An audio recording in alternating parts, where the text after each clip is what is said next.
This year, since we are doing this exercise in the month of January, the data which is available to us for the most part is till the month of October. In some cases, we have only data till September, and in very, very limited cases, we have data for the month of November as well. Now, since that policy was announced in November, there's very little data points from November onwards which have been incorporated in this projection. And in at least one case, we have very consciously explained why we have decided not to use the figures which are available in the month of November. That is insofar as the growth in bank deposits are concerned, because this was felt to be an outlier given the nature of the policy change, and we would need more data before we are in a position to use this more effectively.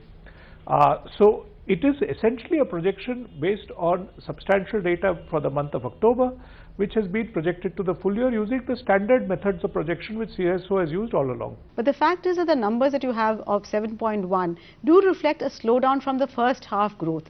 So what is it, even without taking into account the impact of demonetization, there definitely is a decline in GDP growth as compared to the first half of the year. It is a projection of the first half using the corporate statistics, because there is no further corporate statistics on that segment, but it also reflects the sales tax collections figures which are available for the month of October.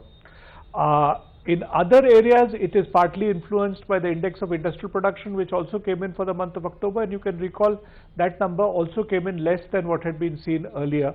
So these two are the sorts of numbers which would have gone into showing why the growth post September has come in lower.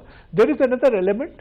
The trajectory in the second quarter, when it is extended to the full year, we also use the relationship between the first two quarters and the full year, and so the directional impact of the trajectory could be also slightly sharpened when we go into the full year. Find us on Facebook at facebook.com/ETNow, and don't forget to click the like button.